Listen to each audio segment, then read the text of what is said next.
Everybody who's never seen an episode before. So here we are. Um, we're here in Ottawa on November 10th, the eve right before Remembrance Day, the 100-year armistice. It's going to be a nice event tomorrow. We're going to go down and participate. That's pretty much all the news going on right now. Yeah, so really, let's. I guess we'll let some people start joining in before we really start.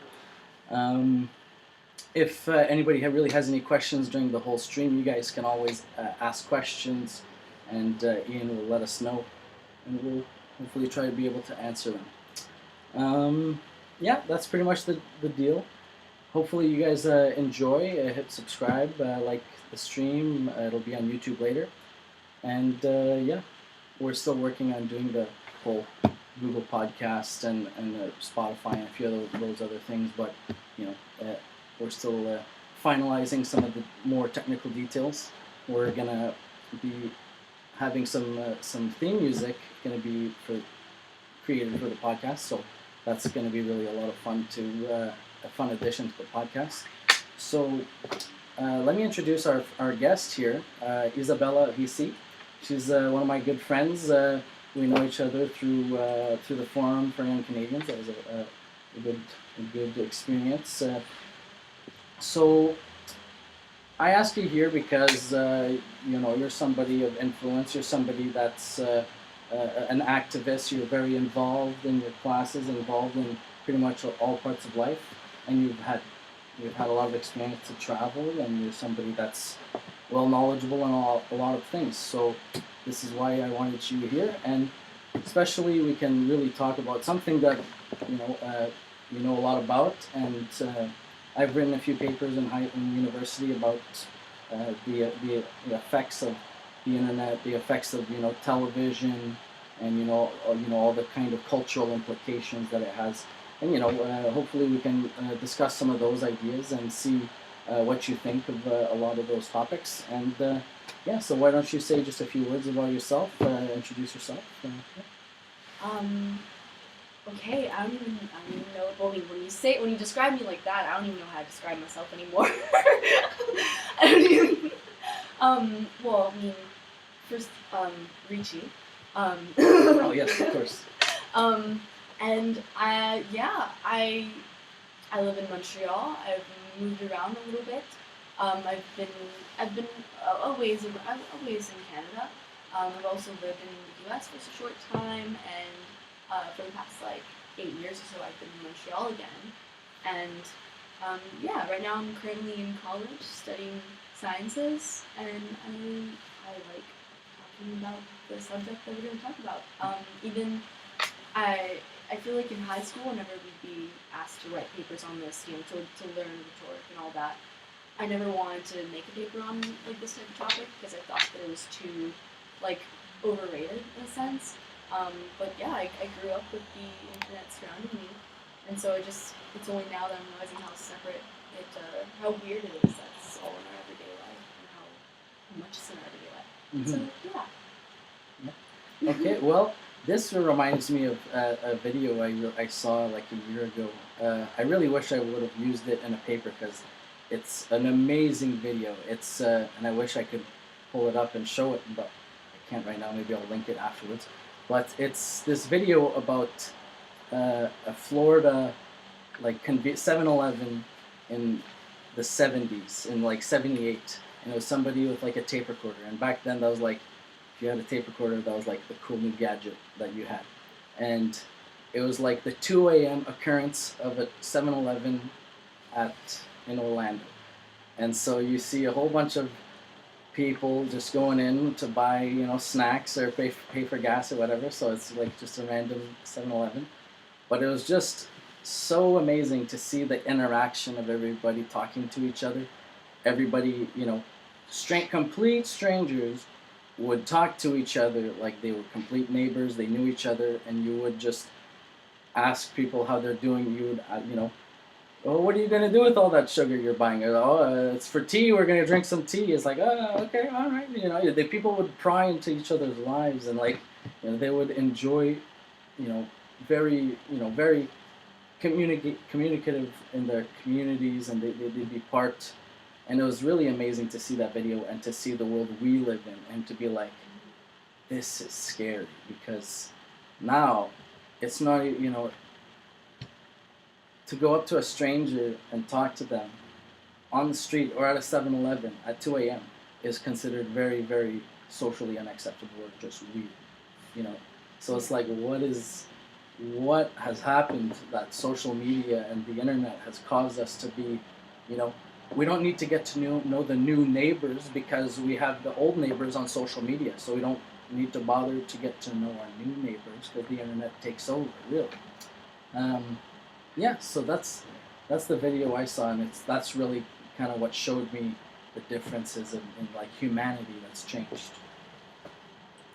Well, I feel like that isn't the entire reason. I think that's not the entire reason why we kind of separate from each other. I think that internet has allowed a medium to do that, but then still have that satisfaction, or that satisfaction, that validation of talking to others. But I can only use myself as an example, right? And I know the way I grew up is that I grew up on a computer. I grew up playing educational Dora the Explorer games and stuff like that, and learning how to type on a keyboard through little games in the computer and all that. Tush. But I also remember, my mom constantly peddling into mine and my brother's minds. Don't talk to strangers. Don't talk to strangers. Yeah. If a stranger ever comes up to you, you come to see me. If you're ever home alone and the stranger comes, make sure that you just don't answer the door, and you know what I mean. So I feel like although the internet really helped us to separate from each other and become more antisocial and separate from each other more, I feel like it wasn't the only motivation at that time. That's not the entire reason for that. Sure. But and then it's always good advice to tell kids not to speak to strangers. That's always good advice for kids. No, of course, but it's also, of course, it's good advice to give to kids. But I mean, if you think about it, I know my mom would tell me all the time that as kids, her parents wouldn't tell her that. They would just run around with all the local kids, and they just get home, stay around the area, and you could leave on your bike. You didn't even have a cell phone. You'd leave on your bike, and you'd come back 6 hours later, and who knows where you were, right? Yeah, exactly. That was the world we lived in. And now it's very there's a lot of bubble wrap. Yeah. I feel like that's definitely the direction a lot of people have been, is the bubble wrap, and keeping people very conditioned in their selective community, and their selective people, parents tell you what age movies you can watch, rating movies you can watch, stuff like that, right? Obviously all that comes into play. So I mean, it's appropriate for your age and what's not, right? What age, spoiler alert, what age is it appropriate to tell your kids when Santa is not real? Santa's your parents. Very, very disturbing truth to realize as a child. So what age, what is the right age to do that? It's getting younger and younger. I feel like you should not lie to your kids. Never. I feel like that kind of I'm no parent. So no tooth fairy. I think you can totally, if you want, give change to your kids for their teeth, just to kind of reward them and celebrate a little bit them, growing up and growing out of their baby. But you wouldn't lie to them and tell them. Yeah, because I feel like that creates such a mistrust between your kid. If your child within your childhood, you've been lied to. I got pretty mad. I gotta be honest. I got pretty mad as a kid when they told me that magic was not real. That was a blow. Me too. I felt betrayed, right? The system is rigged, guys. Santa is not real.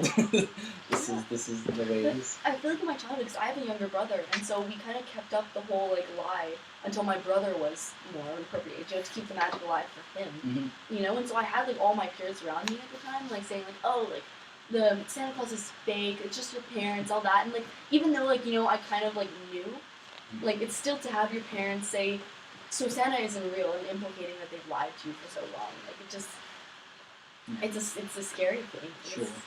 Well, there you go. There you have it. I feel like, it's always, is it better because, you don't want to lie to your kids, but at the same time, another part of me says, well, sometimes it's fun to pretend, and it's, we do Halloween, and we like to pretend, we dress up, and these kind of cultural, you know, events and these cultural holidays that we've inherited. Even in North America, it's not necessarily even, you know, Christmas or Catholic Christmas anymore. Now it's commercialized Christmas, so everybody can enjoy the holidays because it's the holiday of consumers. So it fits very well with everybody. Everybody can buy more stuff and say it was a higher power, a magician that gave you the presents, even though we paid taxes on it, and Santa doesn't pay taxes. Okay, because he lives in the North Pole. If there is. No, he does not pay for labor. This is another conspiracy. We should have to talk about it later. Is the slave? A lot of holes in the Santa slave story. Yeah. How do you make all these toys? Are the working conditions good for the elves? These are all, the whole documentary, conspiracy documentary. What's the societal structure of having that many elves and 2 humans? Well, how's the hierarchy? How many managers per elves do you have? And do you have an HR department for the elves? That's very important.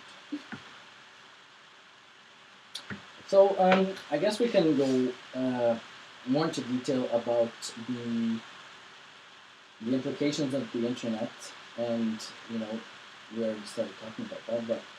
But in a paper that I wrote in first year, and a lot of stories that I've heard, or most books I've read, a lot about the media and communication, and how to portray messages through what medium to do it. It's very obvious that trends constantly change, right? There was the newspaper, and they invented the press, and then books became a thing, and then after that, it became about television or radio, and then television, and then the internet kind of took over, right? So it's all becoming stages, and now that we're kind of going through, we don't even, the pollings for trusting media sources now are very low, because we all know that there's literally 5 big companies that own all the small local news companies and media platforms, and it's like, well, you're getting a biased platform, and people know that. People are tuning away from cable television, and they're getting their source of information by reading articles directly, or they're listening to podcasts, or they're engaging in new different formats that are staying current with the new generations, and people are finding better and better solutions to that. And one of the papers I wrote was about television specifically. It's a fun historical one, because it's beyond now, so we can do a lot more research on the statistics now. And it was really fun to see that from black and white to color, it became cheaper and cheaper, so it became more popular.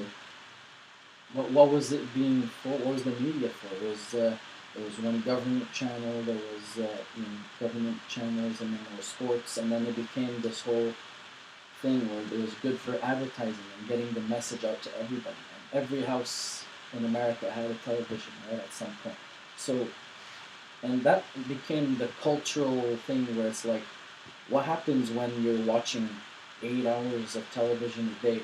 And it's like, well, you're definitely, it's definitely become an addiction now to, watch television. And even like Donald Trump, he watches 6 to 8 hours of media, or television or Netflix a day, apparently, because this is becoming the norm for people, and people are becoming addicted to that kind of media. And it's it's like, oh well, whatever, but it's like, well, no, it's what else are you doing anything else, or are you just consuming information that could be biased or not?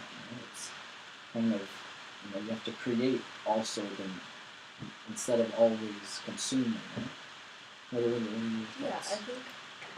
I think we do tend to get very addicted to the pleasures that getting TV, that watching TV gives us, right? I mean, I think that we tend to move towards what's easiest to consume, and so the point you were making on, let's say, on how we move from the newspapers to television to YouTube on that, like it goes into what's like what takes it's the right less in your hand. yeah, what takes and even what takes the least amount of energy to process, right? Because like reading a book takes more energy than watching a video, right? And so and then also being entertained on top of it just makes it even easier for you to process things. Then let's say then it becomes worrying for the people's attention span are getting shorter and shorter, and people are getting more.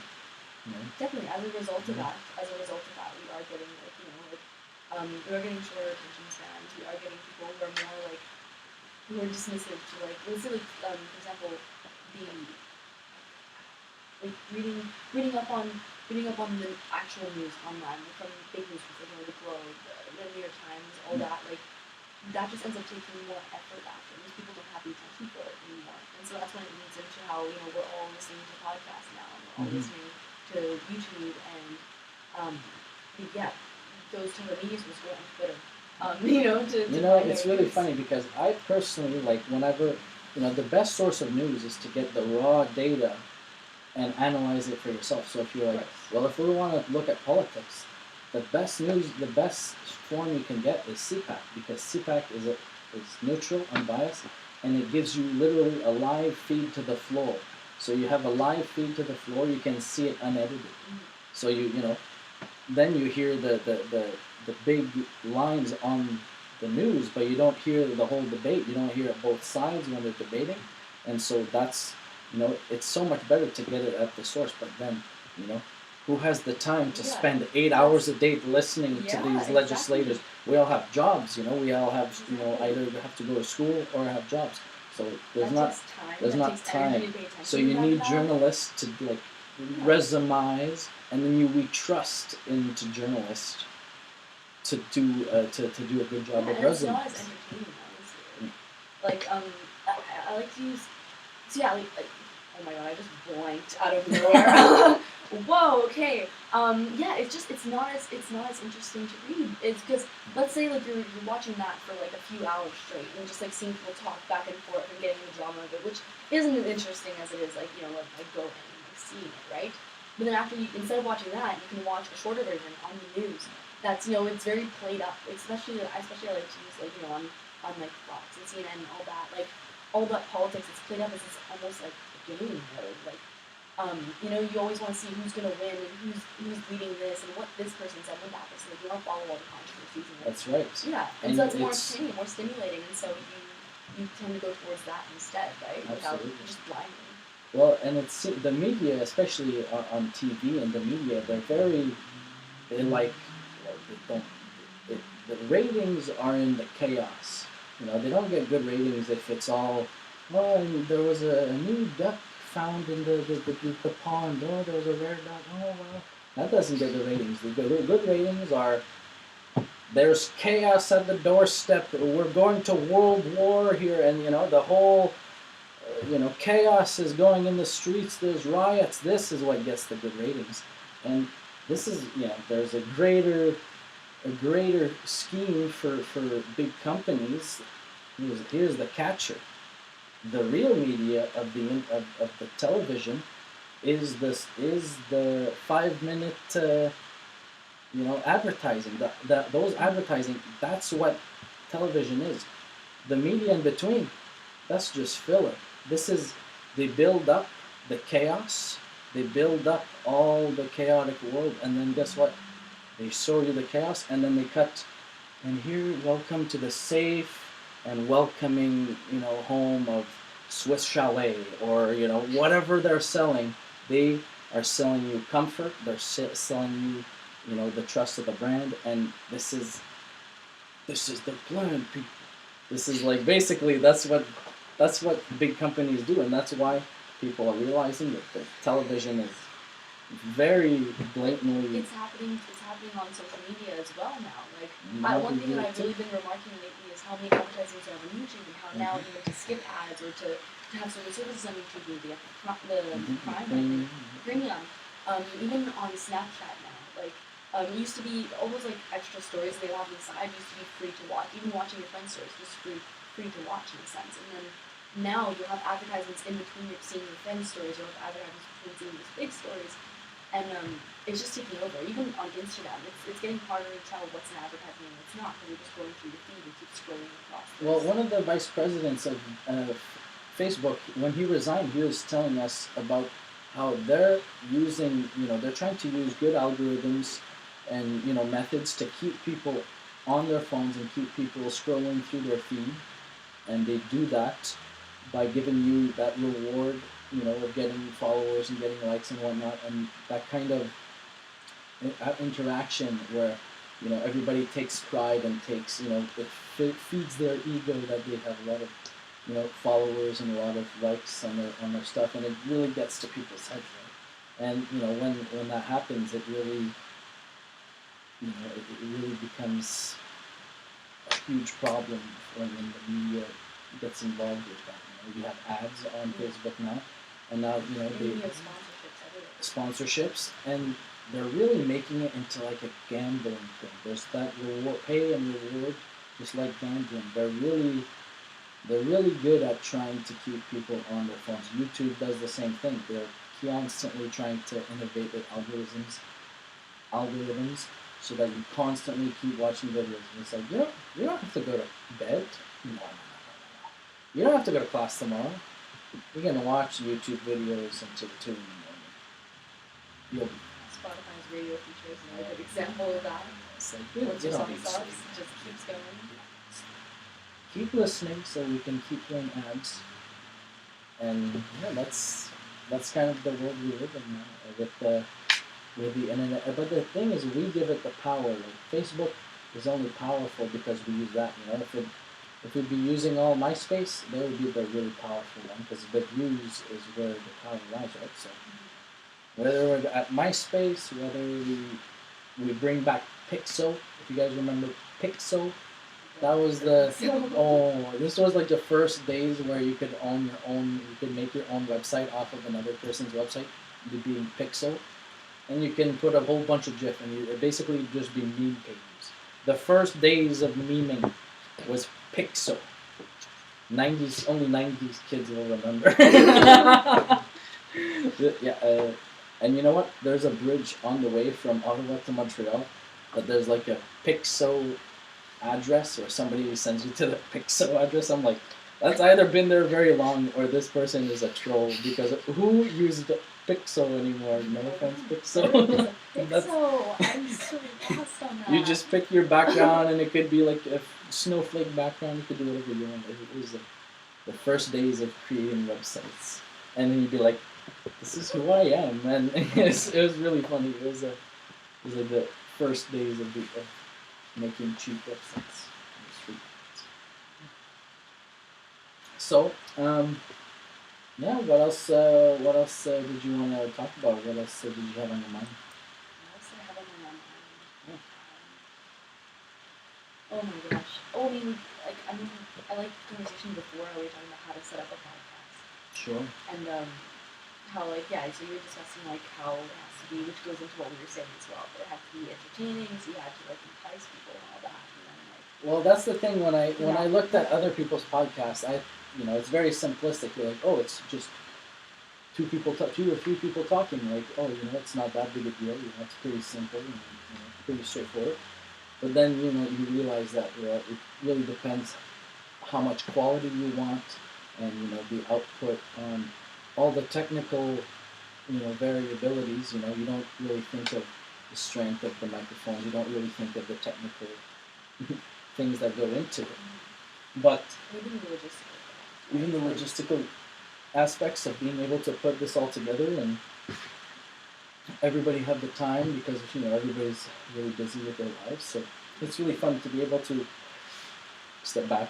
The biggest thing about this, as another form of media, is the presentation of it. I mean, I find you get the same effect, or at least a very similar effect, in especially Instagram and Facebook, like that, where you're being seen by the public, and so you tend to market yourself in a way. Yeah. You tend to just portray yourself. Yeah, you want to portray yourself. You want to present yourself exactly the way you wish for people to see you.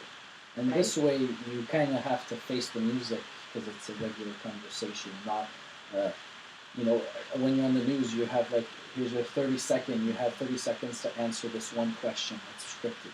Here, it's like, well, we can be here 30 minutes, we can be here 3 hours if we really wanted to. There's still like minute things though. Like let's say for example you have the novel app. You're setting like a certain like mood and like you gotta have an ambiance. And all that. Yeah, you're setting like a certain ambiance and like that's part of it too. Like all the things we think of to just kind of like be presented in the way we wish, right? Yeah. Like whenever you post a nice like photo on Instagram, you tend to look at every aspect of the photo. And if it's not to your standard, you don't even post it, regardless if you enjoyed the memory or enjoyed like what you were doing while you did it, right? Yeah. And I find that very interesting about social media and in general, where everything is about presentation. Everything is about how you appear to others, even down to like the advertising and product placement. Like they use the fact that like I said for sponsorships on Instagram posts or on Facebook posts or on YouTube posts, like you see someone, you find them, you like their photos, you get pretty photos, you want to spend a lot of time on that, looking at them, because that's the whole concept, or even videos, right? But then when you see them have like a certain product, or you see them do something a certain way, you get like inspired to do the same thing, right? And since you see them as cool or good looking or interesting, you want to simulate them, and so you want to have the same products. So like I find the whole aspect of social media in the advertising always find ways. But it's all not even just that. It's just all about like presentation. And the whole point of it is just how you appear to others, which kind of feels weird when you think about like how the internet got started, which is to have this another communication platform, and so it's become we have this communication platform and we can use it. We do use it all the time, but we also use it as a way to like market ourselves to others to to be liked. Yeah. And to be accepted and validated That's as right. well. And you take the pictures you want, you post the pictures you want. So it's always nice that you can kind of decide that for yourself. But when you do that, when we portray ourselves, it's not always the truth, or the really who we are. The way we present ourselves and the real us sometimes is not the same thing. And when you get to that point where you're being so disingenuous that you feel like you're putting on a mask or an appearance, you have to force positivity, or you have to force yourself to be a certain character. That's where people kind of miss the mark on what the point of social media is. Social media is just like an extreme form of literal media, right? And just it takes the social norms already set in place, and it just like it blows them up to where everyone like I find the internet can be very inclusive once you find people with similar interests and similar things, but it can also be very like very exclusive in the sense that everyone focuses on what is what's on trend and what's socially acceptable to look nice or to be interesting or to be accepted. I can imagine they're obviously like social norms. They didn't start now with the internet. Obviously, like we always had certain like standards for how people should look, feel, act, think. It's just now that we're on social media and everyone's on it. You have a whole community of people deciding these trends. It's just completely blown up. And you're more subject to criticism. Well, that's the beautiful part, and the beautiful and the terrible part about it is that it opens you up to the positive and the negative sides of being more open and having more open access. You'll have the positive sides where you get to meet more people that you connect with and people that are have the same interests as you. But at the same time, sometimes you'll have more criticism, or you'll always have people that you disagree with, and sometimes that's part of the internet. You have to face that. It's a whole new level of vulnerability that you have to express. most of your like inner thoughts and ways you like to express yourself and all that are very confined to either yourself or even like the people that you choose around you, whatever number that may be. It's the same reason as like when we were driving here, like how I was saying, we're driving here even like when you proposed for me to come on the podcast, how I was instantly nervous about like so many people, like one, the internet is forever, like even if you delete it, it's still there in some form, right? And then in this form that we're doing, because we're putting our names on it. But a lot of, at least in the early internet, the big thing was anonymity. Everybody, and even today, it's people use fake names and fake IDs so that they can troll the internet and do things that they don't want associated to their name, right? And that's kind of the big thing with nowadays. I feel like it's less bad because from when I was playing Call of Duty, the early games, if you've ever played Call of Duty and you listen to what people are saying, oh my goodness, those were very vile, violent, vulgar.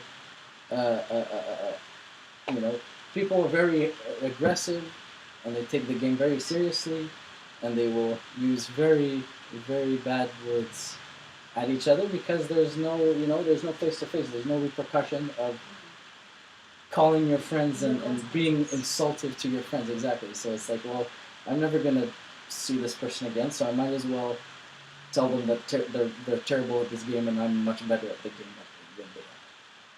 And that's that anonymity that comes into play.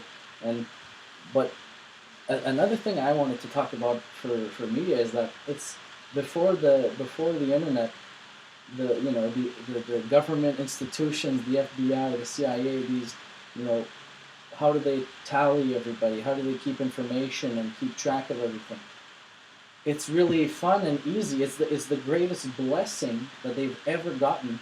That everybody just declares themselves and puts photos. They tell you where they go on vacation. It's like, oh my goodness, people are just giving us this information. Before we had to make databases, and now it's like Facebook has become the CIA better than it made their systems obsolete because people would declare, here's a picture of my Christmas tree and my kids. You know, it's easier. Where do you work? It tells you everything, and it's like people are just saying it. People are just.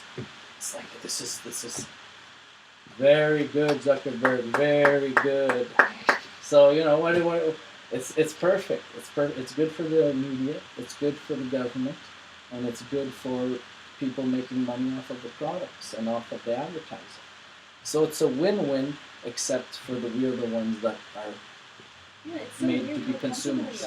We're so, but not even just that, we're just so comfortable with this loss of privacy, right? Like, we're totally, even let's say, to our friends, we're definitely, we can send a photo of ourselves or FaceTime with them, and they can see our room, and, it's not as, weird, taboo, or just kind of, odd as it used to be, right? When it used to be, you'd have to, if you wanted to see someone's room, you'd have to go to their house, and so I just find it so weird how we're so, you're right, we definitely just divulge all this information for what cause, just to present it. And I understand the initial idea. So we get the feedback of having likes and comments. The initial idea of it, right, was to, if you have family far away. Who I am. Yeah, or even if you have, family far away, or you have friends, really far away, you can just... You can have friends across the world. Yeah, you guys can keep updates on each other's lives, you can see what's happening in each other's lives, but now it's just turned into, this whole, everyone needs that social media. If you don't have social media, even employers will check your social media before you get a job. Absolutely. And, just having a lot of applications, a lot of websites now, it's like, oh, you need a Facebook account to sign in or to have an account. It's like, oh, do I? It's really funny how Facebook is making everything interconnected with itself. It doesn't want you to have accounts with the website directly or the app. It wants to take that data with it, and that's part of their algorithms and how they see what you like and they see what you're subscribed to and all that stuff. Right? Yeah. How's your tea? Yeah, good. Yeah. What tea is this exactly? So before we were thinking Earl Grey, and now which one? This is the uh, raspberry raspberry lemon blast. Something like that. It's really good. It's very fruity, but still have a little bit of spices in it. That's really good. Yeah. We have our Ottawa and Montreal. We have our Ottawa and Montreal. I picked up the Respective Montreal today. Yeah, that was great. I'm really happy with these. That was great. Yeah, that had to be done. That's for sure. It wasn't staged at all. We No. just both put these mugs. We both comment appealed to these mugs. We have to comment on. So anything else we should talk about media and podcast wise, or what? Do we have any questions? Not at the moment. That's too bad. Maybe next time. Let's let you go. Anything else you wanted to say? What would you like to talk about? Because I feel like we can go both into like the pros and the cons. Like, I feel like we focus on the cons a lot, Sure. but there's still a lot of pros to being that as well. And like this access to information is just insane. There's even I heard it on a radio station like a year ago or so, where they're talking about like having fake intelligence through Google, or like instant intelligence, where you could just the fact that we have information so accessible to us, like we have 3G and LTE on us all the time. The fact that we can just look up anything, it gives us this sense that we are smarter than we really are. Because now because we read big titles and we see headlines, but we don't really, go and read the even research. The fact that like any question you have, like if you see a certain plant and you want to know what that is, if you see like if you feel a bit ill and you want to get an idea what it is without seeing a doctor, you just instantly look it up. If you have a really obscure random question, like when was penny first invented, if you have something random like that, you just look it up instantly. And so these giant it makes people more accountable, So if you're having a bar debate and somebody pulls some BS and you're like, I'm gonna take out my phone and we're gonna they make some outlandish claim, I'd be like, let's take time to. The whole platform, the whole search engine becomes like an extension of your knowledge, in a sense, and like just like our phones in general. Technology is just an extension of ourselves. Absolutely, that's definitely true. And all cars, everything we've built so far, it's all just an extension of who we are. I ended up watching the Joe Rogan podcast with Elon Musk, and and I think one of the things that like took me aback of what Musk said was how he pointed out that AI has already started through our phones, since they've now become such an essential it's the entire part of our lives. Web of the internet itself is all really it's a part of us. Amazing that it's all connected. But really, the big thing is when it's going to be sentient and when it's going to be conscious. There's a bunch of sci-fi movies about that. Even everybody wants to scare us. But you know what? It actually happened. Like Google search engines their AI that they're developing was actually, it was starting to communicate with other computers, but instead of communicating through English, the language where like we programmed it in, it invented a completely new, more efficient, faster, more efficient communication way for them to communicate within each other. And then they were like,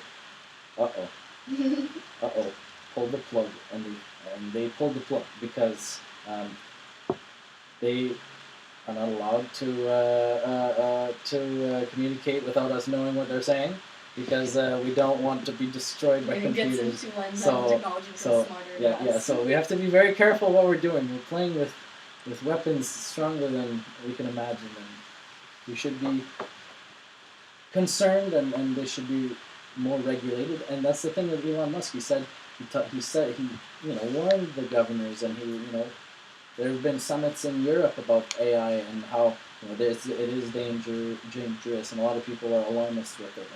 And it's all politicians know about this, and there hasn't seemed to be any legislation being passed. It's not a pressing issue. It's not going to be a pressing issue until it's going to be too late, and it's going to be like Security Council of the UN, we're under attack from Terminators. It's like, well, it's too late now. They're Terminators.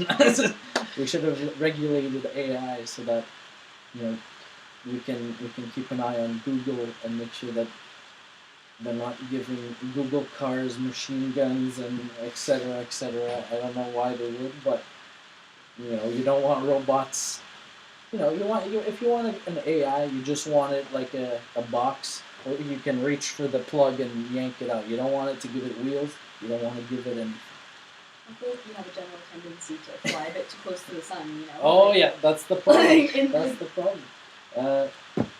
We play dangerous games. We like to play with fire. We like to play with very dangerous things. But that's kind of like this symptom of We overestimate ourselves higher all the time. intelligent life. I suppose it was just kind of a matter of time before we find nuclear energy. Before we find all this type of things. All these things are very dangerous if you use them as weapons, but at the same time, they're great sources of energy. And it's like anything that's very powerful or very, very technological, it's going to be dangerous and it can be used for negative purposes.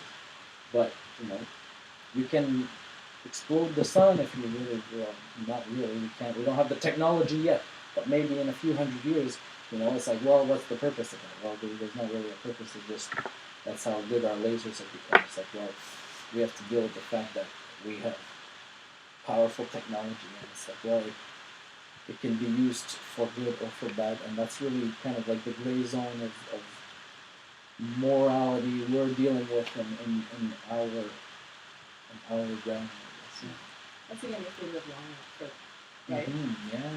Like I don't mean to be as skeptical as I am about how long our existence is going to be, but Well, Elon Musk says we're going to Mars by 2030, so we're definitely going to be a multi-planetary colony, a species, which is really good news. But it's a nice insurance policy. But Mars is a little close. We should, kind of like go further. But if it goes well, it's going to take time. It's just an evolutionary thing. It just going to take more time before we have our first Enterprise Galaxy Starship with warp capabilities. It's just a matter of time at this point, because the dream and the seeds have been planted for us to go to space and get off the Earth. And one of the panspermia theory, which is the theory that life came through the galaxy through multiple places, and it kind of came through space onto multiple planets. It's definitely possible to imagine that that's the way it's happening. And now that the fact that we they're asteroids, and think the dinosaurs and all these meteorites, and maybe going to space is like an evolutionary step in biology's course to get off the planet, so we're smart enough to propagate our genes and propagate our DNA on behalf of the Earth. Because if humanity goes to the stars, we're not just leaving just ourselves. We're bringing all the animals with us. We're bringing all the plants, because we need all of it to survive. So it's all going to be a part of the Noah's Ark, literally a Noah's Ark in space, right? We're going to be the seeds, and we're kind of a bacteria. We want to colonize all of space. Why? We don't know. We just know that for some reason that's kind of it's kind of the insurance policy is that if we in 10,000 years, when there is an asteroid that hits the well, it's going to happen regardless. It's just a matter of time before either the sun explodes or dies, or an asteroid hits the Earth.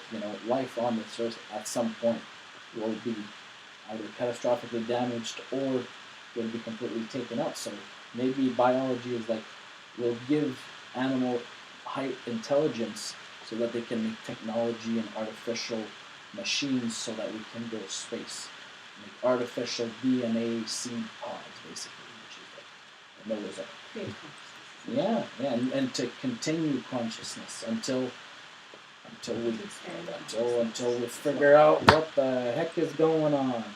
So I mean, that's the whole point of continuing the progression, really, is so that we get a glimpse into what's going on and we can get some answers. I mean, it's it's really unfortunate that philosophy nowadays isn't really a subject people talk about. It's not really something people discuss in conversations unless we make a medium so that it's becomes socially acceptable to talk about. Because if you don't do that, then we're you know around we don't go around campfires enough. We need more campfire philosophy talks. That's where you really get to know someone. Is when you're bonding over an activity and you're sharing your thoughts instead of on media or through phone calls or just a different message. Right? The focus on I feel like focus on academia in general has just kind of been completely derailed. And everyone is they're very into this easy entertainment, easy stimulation, which you get through listening to other people's opinions and listening to watching short videos that are just more for entertainment than for education, right? And so I feel like this is so bad because I feel like we used to be very into learning more and understanding more about the universe and trying to explore and ask questions and find answers to those questions. And it's I feel like a lot of that just kind of disappeared, especially in the media, especially Well, because it's all about it's become very disingenuous because it's all about short-term gain and what you project. And why would you want to reveal controversial things when you want to appeal to everybody, right? Why would you ever have these deep philosophical debates where we question all ideas, all beliefs, where we can actually really dissect, where we can go back to basics and really talk about what we want and try and understand it for ourselves, because that is number one for me. Why I wanted to do the podcast was we're doing something just for ourselves because you know everybody has to make you have to create something somehow yourself. We can't always consume. You have to produce something, even if you have to start somewhere. You better start producing. Yeah, especially philosophically, right? It's so amazing to have communities of people who build off of each other's ideas and to just continue expanding those ideas to try to find answer questions and find reasons to things and all that. And so I think this is definitely incredible. Again, I mentioned before that I was thinking of writing a retreat and starting to try getting my thoughts into words so that then I can also be part of that. And that's why I also Absolutely. commend you on doing this as well. Thank you. Yeah, I mean, it's really something I'm really passionate about is being very free speech, very we don't edit the show, we don't edit things out or anything like that, because I'm all about the raw data. I'm all about getting the sources as close to the main source as possible, and really try to, like you said, we're only going to get answers. We're only going to figure things out is if we work together. Because if anybody claims that they have all the answers and they are all knowing, we can guarantee you that they are very wrong, because no one knows what's going on, and that's the real truth. And we're all trying to figure it out right now as we're living. So it's up to us, not institutions, to tell us what to think. That's the whole point of this podcast, is we philosophize, we talk about politics, we talk about whatever's pressing, whatever's coming up in the media, whatever's coming up that we need to talk about, what needs to be addressed. That's what media and social media is about. Wherever you want to make a statement or provide more background or context for something that happened, it's the place to be. And so we can work together and make communities and come up with real ideas to real problems out of real conversations. Definitely, if you think about it, all philosophers base their ideas on past philosophy compared to past philosophers' ideas, just like scientists base their work and research on already existing scientific concepts. I mean, we wouldn't advance if we just have to rediscover everything over and over and over and over in order to advance. You can't do that in a lifetime, right? And so that's why, again, like, I think that you're totally right. That's important. That it's important that we can be able to express this and all start contributing, and more people contribute. Because the more we're together on advancing, the faster we grow, right? And that's, part of history is like, how do we remember parts of history? Well, it's how it was reflected in books or in new medium forms. So it's like, well, how will people look at our era? They'll look at our social media.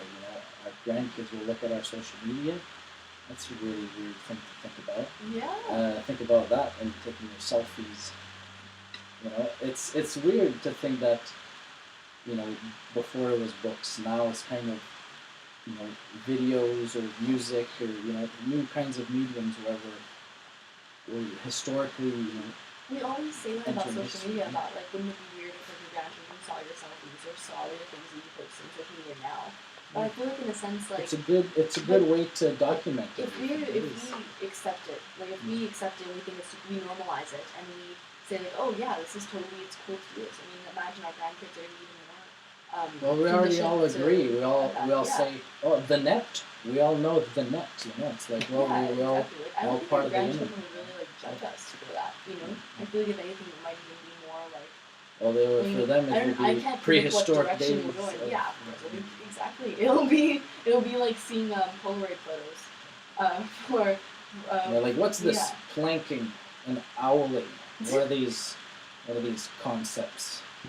They'll have new fads. There'll always be to new the internet fads. age. Yeah, the age of the internet. It's basically what this podcast is all about. How internet went from being a form of entertainment and communication to being everything wrong in our everyday lives all the time. Yeah, that's kind of true. It's definitely, if it's not YouTube, you're on social media or you're on reading articles somewhere else. And again, so you're always you there. need it for everything nowadays. It's completely essential. Even watching this podcast, even checking the weather, checking the news. If you do check news, it's for the most part on our phones. Texting, all that, it's all on our phones. It's everywhere we are, and that's why I kind of find it interesting to think about how this all started with just us kind of like goofing around on the internet, and we took time to just play with it, explore it, but now it's becoming a serious thing that's been integrated so deeply into our society. Do we run off the internet now? It's in every room, or everywhere. at least in first world and second world countries, right? Like where internet access is available.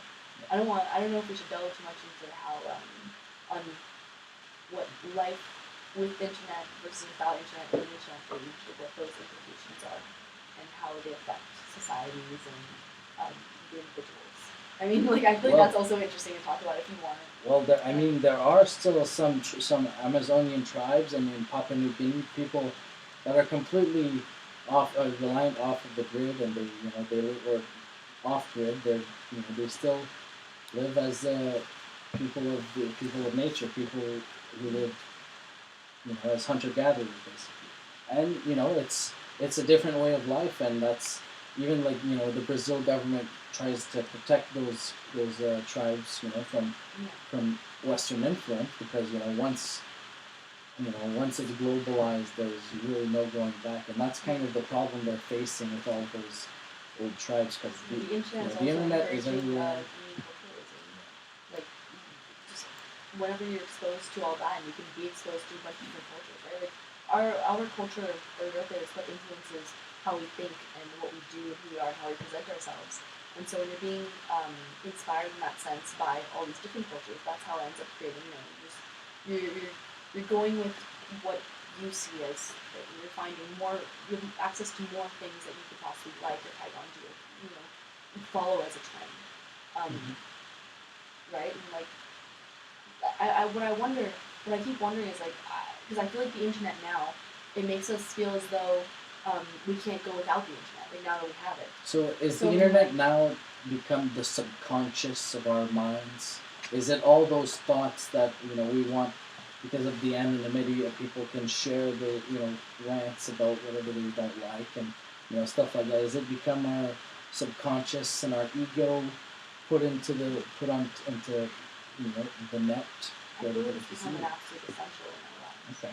Maybe not a whole like subconscious, but it's definitely become a tool that we use daily. Like, we use the internet more than we use the internet like we use our toothbrushes almost. You know, where we would not imagine not brushing our teeth, right? Like once you start brushing your teeth and you start, you see all the benefits of it. Like we can't imagine living without it. Well, Exactly you know, like that with the internet. this goes for everything, right? When Yeah. people had just the newspaper, people would go Yeah. insane if their newspaper wasn't there on time. You know, how would they get their news? So this is us just in our generation. The same thing applies, but now it's even more efficient because not only is it just the printed daily news, it's up to date, current to the minute. When things happen, I can see it live. I can happen to see news live now. I can see the links and read everything at the touch of a button. So this is becoming, you know, it's changing us in ways we can't even control. We cannot even control the fact that it's changing us. And as social beings, as social animals and social species, the satisfaction we get from communicating with others is blown up exponentially with the internet. Where you can get it instantly, you can get it as much as you want. You can talk to people around the world. You can get through to as many people as you want, wherever you want, and it's insane. It's insane to just like with this podcast, like. Again, I'm still freaking out about it. I'm still feeling a bit weird and nervous about it. But humanity, they're always about human interactions, and the biggest punishment, the greatest punishment humans can torture each other with is isolation. That's why they only use it for extreme circumstances in the prison system, right? Mm-hmm. Isolation, is a huge thing that we don't really address, but psychologists really they're more expertise in this, but we need social interactions to function as human beings. People talk about what are the needs. We need food, water, all that. But you know what? Human connection and human contact is an essential part of being a human being. Being in isolation, people go crazy within 3 days. There was a really good Vsauce episode about going 3 days in isolation. That's already super hardcore, and it changes the way you think, and it shortens it makes your hand-eye coordination slower. Your entire body, your sensory input changes, just like when we go to space. The body changes in the environment we're in, so it's affecting us just as much as anything else is. Can I ask you a question? Go ahead. Do you read the comments? And like, what is the psychology behind that? You think? Like, why read the comments? Why is it important? Not just from a logistical standpoint of the podcast, but like for you personally. Well, it's a good way to see what the audience is thinking and to see the feedback on. Usually I like to know if obviously if there's any technical things that they can mention on. Oh, it's not loud enough. Well, obviously I want to know those things. Other things is questions. I really want to know what people are thinking. What just like hashtag what the trends are. I like to see what people's thoughts are and see how we can bring up new ideas just from those comments. But what motivates you to do it? Like what's enticing about doing that? Not just like being able to understanding what basically the consumer wants. Yeah. Like what really motivates you to want to see what others are saying. Well, it's because the whole idea with the media, it's all about reaction and being able to feel out what the trends are before they happen, and that's kind of where you get the ultimate viewship, and that's where you and that's kind of the beast of communication and podcasting and doing this kind of media form is that obviously you're always fighting for view time, you're fighting for a viewership, and it's part of the game to and it's part of the community to talk to people and see what they want to talk about and be that's the whole point of the internet for me, and as this podcast is being able to have a platform to communicate, not even just for you and me as a guest, but with people at home. So this is like a place where people can come share their ideas. We can talk about concepts they want to suggest, and if they have good articles, they have we can receive that information, because I'm always about, my biggest motivation is about learning new things and broadening my experiences and broadening my consciousness, so that I have as much information and as much you know data that I can use to try and puzzle things together. That's why I'm doing this. That's why I think everybody lives their lives, is they're trying to learn and trying to experience as much. And this is a great way to have a medium to communicate with people. I really enjoy doing this all ourselves. We're producing it. We're doing all the tech work, and it's a really fun learning process, because just as doing the podcast, you learn how to do audio technical work. You get to do a whole bunch of software learning.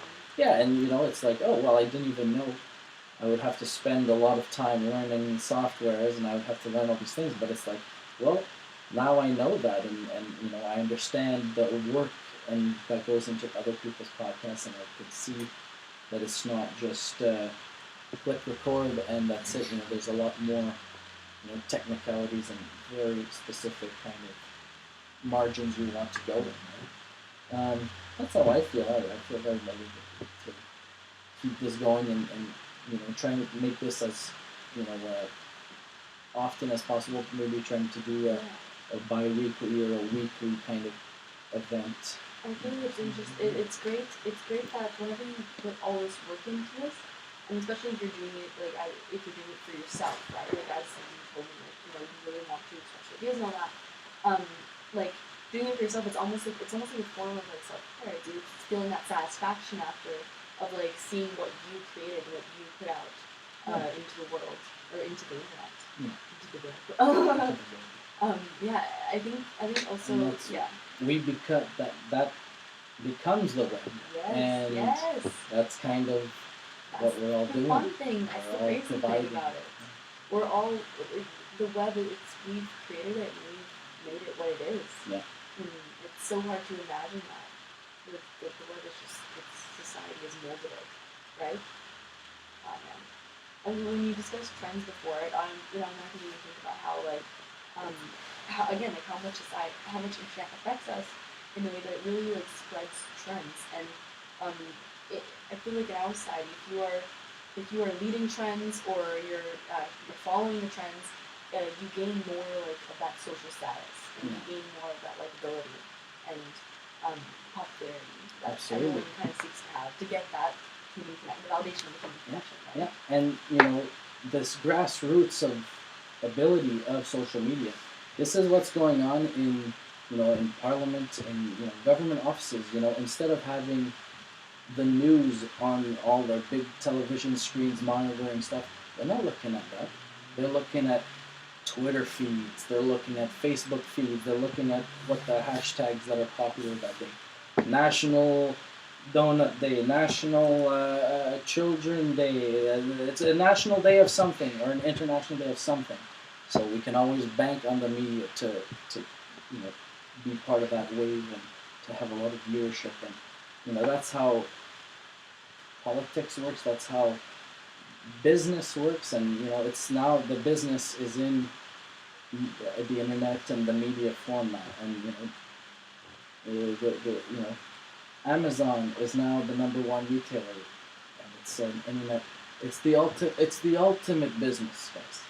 It's everything. It's the most genius idea ever, because you sell other people's products, and you deliver it using Canada Post. So you're using third party. So you're literally the ultimate middleman. Is Amazon. Is the ultimate middleman. And people it's love beautiful. it. And people love it. And it's so convenient. Mr. Bezos is #1, the richest man on earth, because he is the ultimate middleman. He sells you things at a higher price because you want it right at your door, instead of going into a Best Buy and buying whatever you're buying at Best Buy. You don't need to go on a search. It's just all there. Exactly. Anything you could need, it's Exactly. Well, some things they don't have. I was looking for juniper berries. They didn't have juniper berries. I'm gonna have to find other ways to acquire certain spices for my mead making. You know, it's the way it goes. there. It's a great hobby. It's I got into winemaking, so now I'm making mead. I need to find a hobby. I don't know the appeal of hobbies yet. Oh yeah, Like- you have to find a hobby or an instrument to play. I started learning the harmonica. Oh well, I Teach- used to well, play the teaching violin, myself but I that. never do it anymore. Yeah, you gotta teach yourself now. But do like Which you can do with the internet. exactly. Well, that's what I'm doing. Yeah. 1 hour a day. 1 hour a day. I give myself time to work on harmonica. So I like learn. I go on the internet and I learn from people on YouTube, and they teach me how to do the Beatles song on the harmonica. And I learn it in an hour, and then That takes a lot of self-discipline. Like, it does. You know, I feel yeah. like I don't have that self-discipline. I need to go to. You need simple, Arnold like, course to learn Schwarzenegger that. quotes and motivational videos of him working out and telling you gotta push yourself harder mentally. And I love his speech where it's like, there's only 24 hours in a day, and you spend 8 hours of it sleeping, and another 8 sleeping, and the other 8 working. What are you gonna do with the rest of those hours? Work, pump that iron. You're gonna make some muscles. But that's one example. That's the discipline of physical fitness. There's always different. You can do it in different ways. So that's kind of a different aspect of it. Yeah, This is a great discussion. absolutely. Well, you know what? It's been over an hour. I'm pretty happy with what we covered so far today. I'm happy too. Yeah, you're liking it Yeah, so far? I mean, you guys saw me before that I was literally jumping up and down, panicking almost at Yeah. the start of this, but It's you're normal totally to be right. nervous. Love the satisfaction of we just had a great conversation. We had some tea. Yeah, it was a great You know? time. Yeah. So I'd like to thank you personally for coming. Have me back And anytime. yeah, absolutely. We'll definitely have you back once we have more scheduled I'll get my mug episodes. soon. Exactly, we'll get mugs for everybody. And yeah, so thank you everybody for watching. Thank you everybody. Thank you Ian for doing the technical work for me. It's been a good one. So off to more adventures and to more podcasting. And So by the way, cheers and great adventure so far. great adventure Thank so you. far. All right, take care. Cheers.